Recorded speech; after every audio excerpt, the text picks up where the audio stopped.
Hello, my friends, and welcome. Today we have some of the outstandingly great news, as you may see on this fire detection satellite image. Yes, this is the Russian Novorossiysk port that was hit several of the times the last night. Ukraine really nailed it using not the drones but missiles. What kind of? We're gonna speak in this video. But also going to touch the negative aspect of the last night because Russia launched the record strike on Kiev city in particular.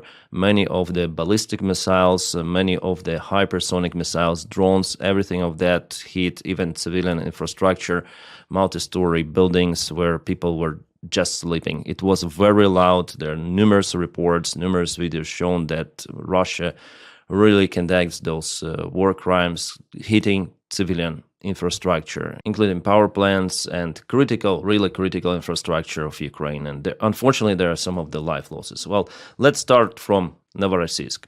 Well, to avoid restrictions of this platform, I'm gonna show you just still images. I'm sorry for that. If you want to watch videos of kabooms, I'll put them on Telegram channel in a video description just below. Telegram just has low censorship together with platform X. Twitter. So here is definitely a kaboom of the Russian oil infrastructure. This is the biggest Russian oil port in the Black Sea, Novorossiysk. The second biggest is Tuapse, that was already hit several of the times by Ukraine, including drone boat attacks. Well, here Ukraine used very devastating missiles. And just look at the scale of this kaboom. Those are, I think, 3-story buildings or something like that. This is some of the construction site in the front. And on the background, just look at this mushroom. It is huge. I usually follow this channel Supernova Plus. They have a great analysis of the Russian channels and they publish the visual information. And look at the scale. This is the town itself. This is the mountain on the background, some of the clouds coming. At least 2 of the big strikes happen in that oil facility, basically oil port for the Russian tankers. Well, not just Russians, but it is widely used by the Russian shadow oil fleet. Locals filmed it from multiple of the angles and everything out there is on fire. The place was geolocated by our OSINTs and let's check out the Google map itself. I want to show you the facility. So this is Crimea, Black Sea, and this is port of Novorossiysk, and the facility itself is over here. The infrastructure belongs to the Transneft, so 3.1 reviews, not many. A large organization that doesn't even know what traffic rules are. Everyone parks their cars however they want. Well, I think it's one of the list of their problems they encounter. Our poor nature, what hasn't it suffered? What? Well, that's the translation. It's beautiful here. Yeah, I agree. Now it is very, very beautiful. This comment really underlines what happened the last night. So the oil tankers dock to those oil lines. They're being refilled and they go to trade Russian oil elsewhere. That's how this oil facility looks like. So the tanks actually buried underground. You can see, yeah? So the structure comes underground here on top, but mainly protected. However, those pipes are exposed and the oil goes to the port infrastructure using those pipes. Not any longer, it seems like. And as it's been reported, Russian Black Sea port of Novorossiysk suspends oil exports after Ukrainian drone attack, sources say. So the damage was so significant that facility is physically unable to process oil any longer, and it might take few months to restore the capabilities of this enterprise. At least some of the sources familiar with the company management tell about it. Devastations are crazy. It's not the regular drone strike because Ukraine used cruise missiles. No, not Flamingo. Neptune. And Ukraine already published the video. This is the launcher of Neptune cruise missile. We're speaking about not regular Neptune, but the long modification of this very capable missile. Compared to Flamingo, it is capable. As I say to you, Flamingo probably was used the night before to hit Russian Oriol power plant. It was a successful strike. Well, maybe partially successful, because today I have the confirmation that after all, Russia shut down one of the missiles. Well, missile itself is very huge. I mean, Flamingo. Neptune is a very small, nimble, but still capable to carry significant payload, well, at least more than a drone, and it's actually very hard to intercept Neptune. Neptune is a legendary missile, which was used in many of the occasions. The most famous one is the Russian Moskva ship, of course, which was downed by classical Neptune. Also, Neptunes were used to hit Russian Psyche airfield, which is located right at the shore of the Black Sea. It happened in 2022, as far as I remember. Well, Ukraine improved missile, and now it has the long-range modification. Really capable, may fly not just over water but also over the ground. But in this case, those missiles traveled over the water surface because it's more or less safe. The long Neptune looks like that. It was presented a few months ago on some sort of the exhibition.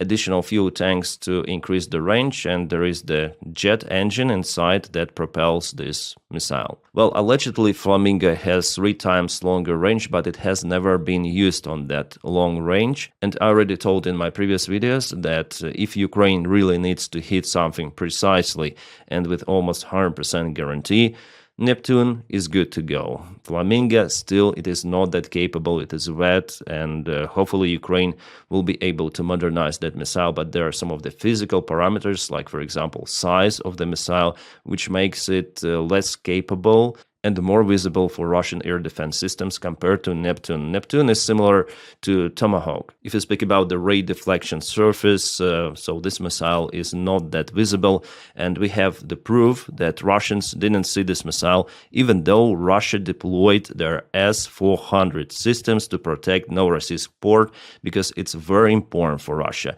But nevertheless, Ukraine hit not just the port infrastructure, but also Russian air defense systems, S-400, and numerous of those, it seems like, were kaboomed.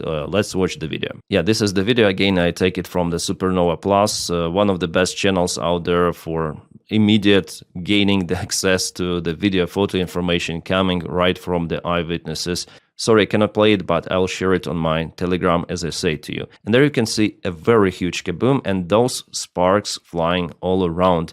This is the sign of the rocket fuel. Usually we see that firework, then air defense system is hit, some sort of the Buk or maybe S-300. S-400 as in this case, and let's find out what it was out there, because there is the mall and some of the tower. Yeah, the mall is a little bit yellow, kind of the big building.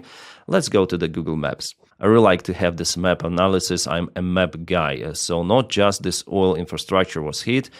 For the mall, we should go over here. It's called Lenta, Giper, Lenta Plaza or Mall, something like that. Also, you see yellow building. This is the road, exactly the same building. And here is this tower, yeah, that we saw in the background on this image. Yeah, looks like everything fits. The building and the tower and the big kaboom. So let's see what is there behind. We need to travel a little more, a little more. Oh, what is this? Some sort of the military base. Nice. And let's go a little more. Oh, nice. This is the air defense system, guys. S-400. Those are the launchers. You can see, yeah, this is the shadow coming. So the sun shines from the south here, creating this shadow, and those are the vehicles of S-400 systems. And why it's S-400? Because the radar itself is definitely from S-400, a big one, yeah? And oh, we have even more of the S-400 systems. Let's calculate how many we have. 1, 2, 3, 4, 5, 6, 7, 8. Well, I guess that at least partially we may speak about the kaput of those systems. Oh, by the way, one more radar is over here. So just imagine the significant air defense capabilities that Russia has in Novorossiysk, and still they were not able to intercept those cruise missiles because they fly very low and they were out of the radar coverage. And what they've done, what Ukraine done, it kaboomed the S-400. Well, what was hit exactly, we don't know how many of those systems were hit, but for sure there were multiple of the explosions, not just one, because eyewitnesses filmed the video one big kaboom, then the other one, and continuous fire. So definitely Ukraine bullseye this facility as well. Well, some of the air defense could sustain minor damages. Some of the air defense could be intact because, after all, they're not placed one on top of each other. Yeah, there is some sort of the distance, but significant damage is done. I'm waiting for satellite images to confirm the data, and I'm sure that they will be provided in the coming days. And again, go northbound. So here is this hypermart, and it was filmed from this sort of the angle, yeah. Also in internet there are multiple of the videos, like for example eyewitnesses filmed the same kaboom from those residential buildings. So why Novorossiysk is so important for Russia? Because it is one of those ports that Russia may use for the oil exports during the winter time. You see, Russia itself is big, it has access to numerous of the waters, but they mostly freeze during the winter time. That's why for Russia it's important to get the access to the warm waters of the Black Sea. There are multiple of the countries in the world which are way smaller than Russia, but they have better port infrastructure, better water access than Russia. It's actually a very terrible geographic thing for Russia that it is so huge but has just a few of the ports for exports, and it is one of the crucial for that thing. So kinetic sanctions against the Russian oil have been applied. Ukraine is very serious hitting Novorossiysk. Ukraine is also very serious hitting the second largest port in the Black Sea, Tuapse. There were already 3 of the drone strikes on this facility hitting this pipeline, and also, I guess, this one too. There were 2 sea drone strikes, one strike using drones, and recently Flamingo missile was launched, but Flamingo, it didn't aim directly to this infrastructure. It hit just the beach over there. So as I say to you, Flamingo is still in lack of the precision. So for this reason, Neptune is way better, but Neptune is also more expensive cruise missile for Ukraine, and Ukraine is in lack of capabilities still to produce Neptune massively as Flamingo, for example. And just a couple of words about the recent corruption scandal in Ukraine. I have to say about it because Mindich was also allegedly connected to the Firepoint company, which is producing FP1 drones, FP2 drones, and FP5 Flamingo. And that Firepoint company obtained the biggest amount of the funding from Ukrainian government to produce drones and missiles. And now it seems like NABU is interested in that company too.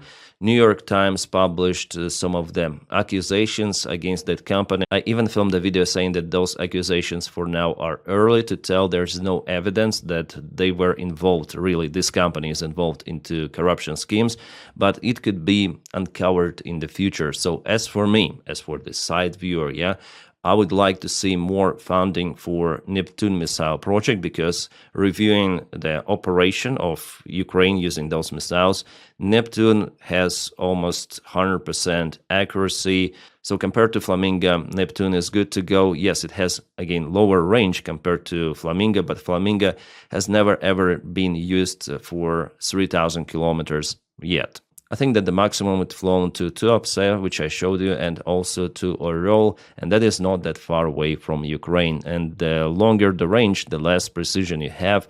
And if there is not so good precision at this shorter distance, it means that something should be done to improve missile capabilities. I am saying about it, then I speak about Flamingo. And this video is published from Orel the day before yesterday. Here, unfortunately, they shut down one of the Flamingo missiles, as I said to you, because of the size of it.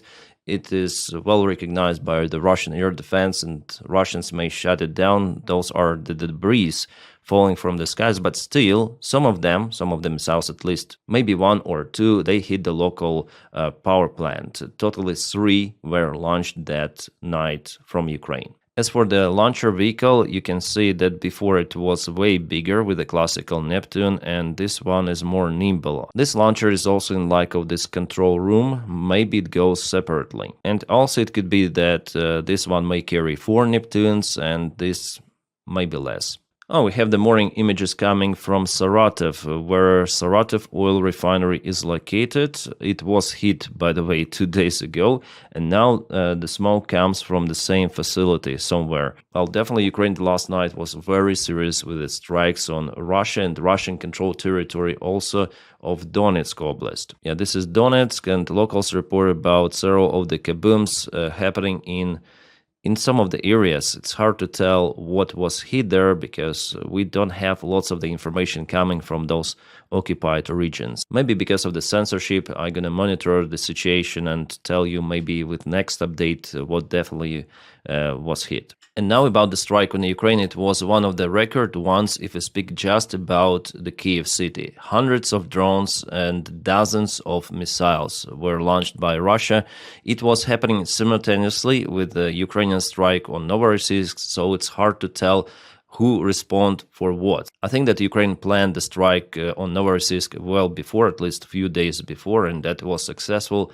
Well, Russia, if they really want to aim towards civilian infrastructure, they are successful too, because multiple of the buildings were hit. By the time Ukraine hits Russian logistics, Russian sources for income, Russia just continued to terrorize Ukraine. For example, this multi-story residential building, but it's not the only one that was hit. Yesterday there was the fire.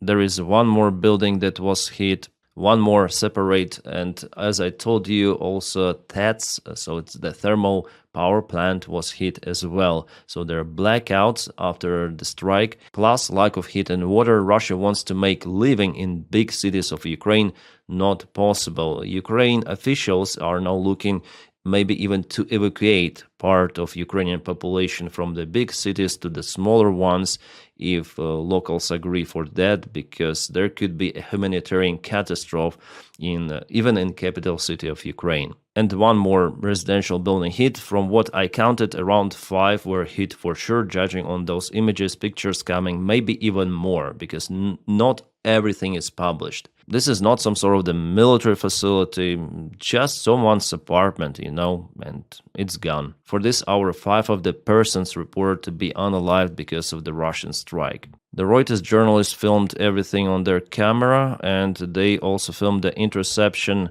of the Russian Iskander ballistic missile. It was intercepted by Patriot system. And that's the booster engine of the Patriot that also was found somewhere in Kiev. So by the time living in Ukraine is getting harder for average Ukrainians, Donald Trump, according to the Washington Post, is looking to deport Ukrainians back home or to the countries as Poland, according to this article. Trump administration preparing to deport Ukrainians despite fears of conscription. Not just conscription, but the fear of the war, because many of the people who are now on the U4U program, United for Ukraine, in the United States, they're actually in a very terrible state because they don't know what to do. Their program mainly is not being extended, and also they left their homes in the eastern part of Ukraine as well. Those homes are being occupied by Russians, destroyed by the war. So where Donald Trump wants to send those people? Because even in Kiev, as you saw, it is very dangerous for Ukrainians. Plus, how can you imagine this life for normal person without water, electricity, without heat during the winter time? There could be temperatures down to -15, sometimes -20. Especially in January, those temperatures could be very cold. So that is what Russia is doing. They want to make living in Ukraine not possible, well, at least in the big cities. But Trump absolutely doesn't care about this humanitarian stuff. For him, those Ukrainians are pain in the ass, probably, because mainly they are not supporting Trump's policy, like, for example, me, and I think most of the Ukrainians, they don't like Donald Trump, and that's the main reason, I think, for him to deport Ukrainians, because actually, even now, Russians may apply for political asylum to United States of America, and they have higher chances, actually, than Ukrainians to obtain the asylum. So, of course, this policy is broken. There is disrespect to Ukrainian people as the class of people who suffer because of the war, who might be suffering because of this deportation. But Donald Trump, he's inhumane. he doesn't really care. As I told probably in the previous emotional video, that for Donny, aggressor and victim, they're equal. Who is more stronger wins. He doesn't have this morale. So I'm happy actually that I'm not in the United States of America. Otherwise, I would face huge issues with U4U program. And I cannot imagine, people with the kids and whose households were demolished or occupied. Now they will receive some deportation notice, and here in the article they say that Trump may use even military airplanes to deport Ukrainians, as he did already with some of the illegal immigrants. But they actually went to United States illegally. They applied for official U4U program, and Donald Trump just cancels it and he deports everyone to the war zone. Crazy. So guys, as usual, we have good news, bad news, but I'm very impressed about Ukrainian strike on Russian Novorossiysk port. It really plays the great role for the Russian oil export. It is outstanding, honestly. Yeah, it is great. And later on, I'm gonna update you with another video relative to the frontline updates. Of course, I'm gonna record at least 2 of the videos now per day because we have lots of the news coming. And guys, if you want to support the job that I do here on my channel, you're very welcome to follow me on Patreon. The link for it is in the video description right below. And you may also join the membership of the channel by pressing the join button somewhere over here. And thank you so much for it, because you make this content possible. I rely on you because usually, I have some issues with YouTube monetization, and even my 2 recent videos were restricted. That's why I try to avoid those restrictions, but always something is wrong with that one. So thank you for supporting my job on Patreon.